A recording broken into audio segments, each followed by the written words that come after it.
बेईमानी की थी, अपना ईमान बेचा था उस जजेस ने, इसी वजह से उनको ये इनामात मिले। अभी जस्टिस नजीर को गवर्नर बनाया जा रहा है। अगर जस्टिस नजीर का ज़मीर कहीं जिंदा है तो जस्टिस नजीर को गवर्नर का जो ऑफर आया है उसको ठुकरा देना चाहिए और इनकार कर देना चाहिए कि हम किसी भी कीमत पर रिश्वत नहीं लेंगे।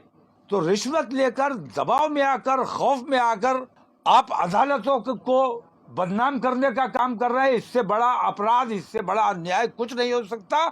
इन तमाम अन्यायों के खिलाफ मस्जिदों पर बुलडोजर चलाया जा रहा है, जुल्म सितम की हद की हुई है, मुसलमानों की लिंचिंग की जा रही है, मुसलमानों को बेइज्जत किया जा रहा है, तमाम लोगों के साथ ज्यादतियां हो रही है, देश को बर्बाद करने का काम किया जा रहा है, देश को खोखला बनाने का काम किया जा रहा है। इन तमाम तकलीफों परेशानियों के खिलाफ हमने ये तय किया है कि हमारी मौजूदगी में ये सब हो रहा है तो या तो हमें मर जाना चाहिए या हमें गिरफ्तार हो जाना चाहिए। मर जाने की हमें इजाज़त नहीं है, आत्महत्या करने का हमारे यहाँ कोई प्रावधान नहीं है। इसलिए हमने ये तय किया है कि हम सामूहिक गिरफ्तारी देंगे और तब तक ये गिरफ्तारी हमारी चलती रहेगी जब तक ये अन्याय देश से खत्म नहीं होगा। कोर्ट का कहना है कि वहाँ पे मंदिर के साक्ष्य मिले हैं और उसी बिहाफ पे उन्होंने अनुमति दी है कि पूजा कर सकते हैं। एएसआई की रिपोर्ट है सारी। अगर कहीं ईमानदारी है, अगर कहीं मानवता है, अगर कहीं करुणा है तो सारे सबूत मिले बाबरी मस्जिद में के हिंदू समाज का कोई अधिकार नहीं है, आस्था की बुनियाद पर उन्हें दे दिया गया। यहाँ सबूत मिल रहे हैं।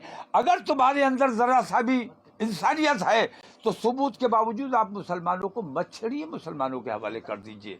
दूसरी बात कि सबूत वहाँ इसलिए मिले हैं कि जो हिंदू मुसलमान हुए उन्होंने अपने इबादत खाने को मस्जिद में तब्दील कर लिया। पहले हिंदू थे, पूजा करते थे, तो वो तमाम निशानात मौजूद हैं। वो हिंदू जब मुसलमान हो गया उसने अपनी मंदिर को या इबादत खाने को उसने मस्जिद में तब्दील कर लिया। अगर मैंने मंदिर तोड़ के मस्जिद बनाया होता तो मैं वो सारे निशानात मिटा देता। ये मिटाना मुश्किल नहीं था, लेकिन मैंने वो निशानात नहीं मिटाए क्योंकि मैंने स्वेच्छा से, हिंदू समाज ने स्वेच्छा से अपने मंदिर को मस्जिद में तब्दील किया। आधा मंदिर रहने दिया, आधा मस्जिद बना दिया। दिक्कत क्या है? हिंदुस्तान में मेलजोल का माहौल हमेशा रहा है और वो माहौल हम बनाए रखना चाहते हैं। किसी भी हालत में हमारा एकता और भाईचारे का माहौल खत्म नहीं होना चाहिए। मथुरा में भी एएसआई की जो रिपोर्ट आई है उसमें भी कहा है कि यहाँ पे कृष्ण मंदिर था, उसको तोड़ के मस्जिद बनाई गई। झूठ बोलते हैं, बेईमानी करते हैं। मथुरा का ये साबित है, उसके कागजात मौजूद हैं कि मथुरा मंदिर ट्रस्ट को ईदगाह कमेटी ने जगह दी है और आज उस पर उल्टा ये जुल्म हो रहा है कि उनसे उनका हक छीनने की कोशिश की जा रही है। ये तमाम चीज़ें असल में, मैं बार बार ये बात कहता हूँ कि ये तमाम चीज़ें असल में इसलिए हो रही हैं कि देश में राजनीति की जा रही है, चुनावी फायदा हासिल करने के लिए 80-20 का खेल बनाया जा रहा है। और 2024 वो राम मंदिर पर जीतना चाहते हैं, 2027 यूपी का चुनाव वो ज्ञानव्यापी पर जीतना चाहते हैं, फिर 2029 का चुनाव वो मथुरा ईदगाह पर जीतना चाहते हैं। तो ये ऐसे उन्होंने 3000 की लिस्ट बनाई हुई है, इसीलिए कहते हैं कि हम 50 साल 100 साल हुकूमत करेंगे। ऐसी बेईमान हुकूमत किसी भी कीमत पर किसी भी अच्छे हिंदुस्तानी को, हिंदू या मुसलमान, किसी भी अच्छे हिंदुस्तानी को ऐसी बेईमानी अगर बर्दाश्त है, इसका मतलब यह है कि हमारे अंदर की अच्छाई कहीं मर चुकी है। आपको भरोसा है? क्या आपको बेईमानी नजर नहीं आ रही है? बाबरी मस्जिद को हमने सब्र कर लिया, बाबरी मस्जिद का हम जिक्र भी नहीं करना चाहते, लेकिन ज्ञानव्यापी के बाद से बाबरी मस्जिद का जिक्र दोबारा शुरू होना हुआ है। हम बाबरी मस्जिद का जिक्र नहीं करना चाहते। बाबरी मस्जिद के सिलसिले में जो बेईमानी की, हमने सब्र कर लिया कि किसी सूरत से फसाद खत्म होना चाहिए। फसाद खत्म होने की नीयत से उन तमाम बेईमानियों को बर्दाश्त किया। उन्होंने हमारा बाबरी मस्जिद पे हक भी माना, हमारी मिल्कियत मानी, और उन दूसरे पक्ष के मूर्तियां रखने को अपराध माना, उन्होंने विध्वंस को अपराध माना, सब कुछ अपराध माना। अपराधियों के हवाले, आस्था की बुनियाद पर अपराधियों के हवाले हमारी जायदाद कर दी गई, ये अन्याय नहीं है। इस अन्याय को हमने इसलिए बर्दाश्त किया कि हम अपने मुल्क में फसाद नहीं चाहते थे। वही अन्याय, वही जुल्म, वही ज्यादती, वही बेईमानी अब ज्ञानव्यापी के साथ करने जा रहे हैं ये लोग। सीए लागू हो रहा है, कितने लोग सीए लागू हो रहा है, जल्दी सरकार कह रही है। सब कुछ लागू कर दीजिए, अब आपकी कोई बात नहीं सुनी जाएगी, कोई बात नहीं मानी जाएगी। सीए लागू करने के बाद आप जो काम करने वाले हैं, हम उसको पहले करने के लिए तैयार हैं। आप हमारी आज़ादी पर हमला करना चाहते हैं, हम खुद गिरफ्तार होने के लिए तैयार हैं। जुमे को मैं जा रहा हूं, मेरे साथी जा रहे हैं। जो आना चाहेगा वो आएगा, जो नहीं आना चाहेगा वो नहीं आएगा।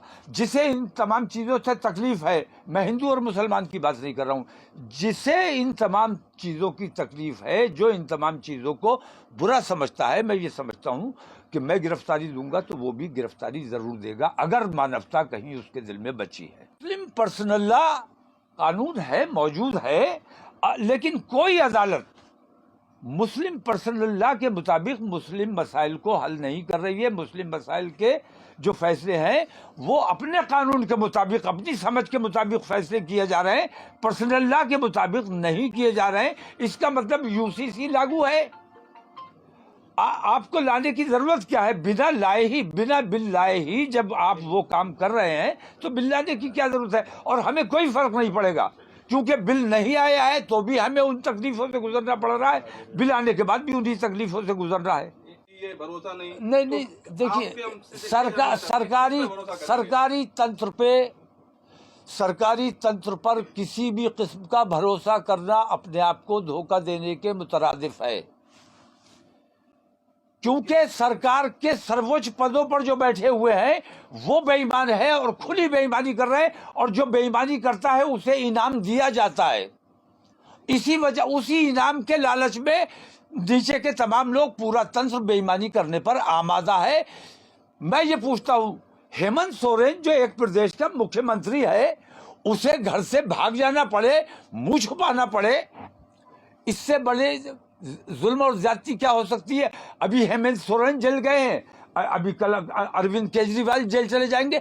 तो जो आपकी मानसिकता से जो मुत्तफिक नहीं है वो ना इंसान है, ना हिंदुस्तानी है, न वो मानव है। आपके नजर में वो राक्षस है और उसका ठिकाना जेल है। मेरे सवाल का उत्तर ये नहीं है। मेरे सवाल का उत्तर मैं ये जानना चाहता हूँ कि आप किस जांच कमेटी पे भरोसा? मैं किसी जांच कमेटी पे भरोसा नहीं करता हूँ, क्योंकि बेईमानियां साबित हो चुकी हैं, बेईमानियां साबित हो चुकी हैं।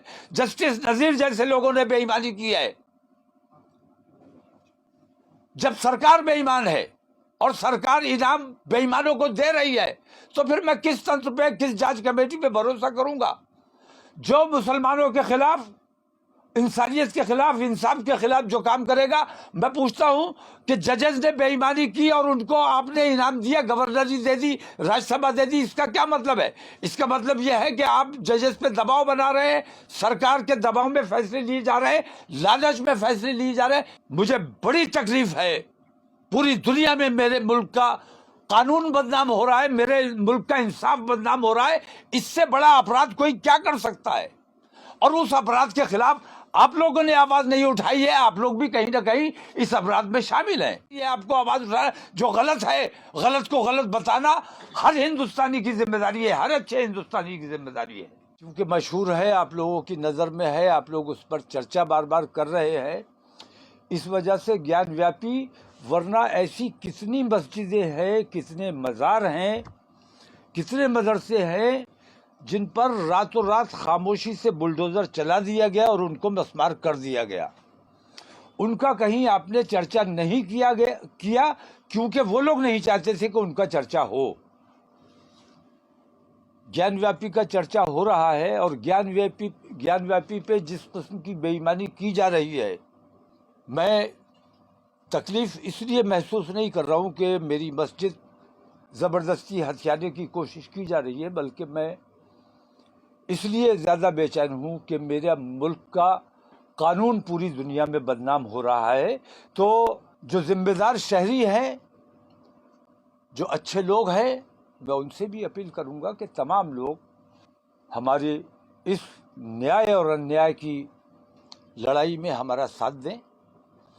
اور میں نے یہ طے کیا ہے کہ جب تک یہ بے ایمانی چلتی رہے گی تب تک ہم ہندوستان میں آزاد رہنے کے لیے تیار نہیں ہیں. ایک وقت تھا جب ہم نے اپنے ملک کو آزادی دلانے کے لیے سنگھرش کیا تھا، جدوجہد کی تھی، لڑائی لڑی تھی. وقت پھر آیا ہے، وہی آزادی کا آندولن آج ہمیں پھر سے شروع کرنا ہے. تب اپنا دیش آزاد کرانا تھا، اس لیے سنگھرش کیا گیا تھا. اب ہمیں اپنے دیش کو نفرتوں، تعصب اور بے ایمانیوں سے نجات دلانے کے لیے ہمیں اپنے آپ کو گرفتار کرانا ہے. اور اس کی شروعات میں بریلی سے کر رہا ہوں، اور انشاءاللہ پورے ہندوستان میں، پورے ملک میں یہ گرفتاریاں دی جائیں گی. آج ہم بریلی سے اس کی شروعات کرنے جا رہے ہیں. جمعے کو پہلی گرفتاری انشاءاللہ میں دینے جا رہا ہوں، اور اپیل کرتا ہوں کہ تمام لوگ جو مانوتا میں وشواس رکھتے ہیں، جو انصاف میں اور اچھائی میں یقین رکھتے ہیں، میری اس مہم میں ساتھ دیں. اور وہ تمام لوگ جو ان بے ایمانیوں، ان ظلموں کے خلاف ہیں، خصوصاً میں اپنے مسلمان بھائیوں سے اپیل کرتا ہوں کہ تمام لوگ اپنے اپنے اضلاع میں، اپنی اپنی جگہ پہ، اپنے اپنے صوبوں میں جیل بھرو آندولن کی شروعات کریں. جمعے سے ہمارا یہ آندولن شروع ہونے جا رہا ہے. جمعے کو 3 بجے سے 4 بجے تک میں اسلامیہ انٹر کالج میں رہوں گا، فیلڈ میں، اور 4 بجے میں کلکٹریٹ پیدل جاؤں گا اور وہاں پہ گرفتاری دوں گا. ضلع پرشاسن تو کہتا ہے آپ شانتی پورن طریقے سے آ کے آپ یہاں پہ انہیں جاپن دے سکتے ہیں. اس کے لیے میں جاپن دینے کے لیے میں تیار. جاپن میں کسے دوں گا؟ جاپن راشٹرپتی کو دیا جاتا ہے، یہ پردھان منتری کو دیا جاتا ہے. کسے دیا جاتا ہے؟ میں کسے جاپن دوں؟ میں جاپن نہیں دوں گا، میں گرفتاری دوں گا. اور یہ گرفتاری تب تک جاری رہے گی جب تک یہ انیائے ختم نہیں ہوگا. آپ کا ماننا ہے کہ دیش میں مسلمان سرکشت نہیں ہے؟ بالکل بھی دیش میں انصاف سرکشت نہیں ہے، دیش میں مانوتا سرکشت نہیں ہے. مانوتا کی ہتیا کی جا رہی ہے، نیائے کی ہتیا کی جا رہی ہے، اور دھرم کے آدھار پر، آستھا کے آدھار پر فیصلے ہو رہے ہیں. اور آستھا کے مطابق اب یہ بتائیے کہ مدرسوں میں رامائن پڑھائی جائے گی، یہ کون سا نیائے ہے؟ مدرسوں میں یوگا کیا جائے گا، یہ کون سا نیائے ہے؟ ہم تو 5 وقت یوگا کرتے ہیں، ہم سے بڑا یوگ کرنے والا کون ہے؟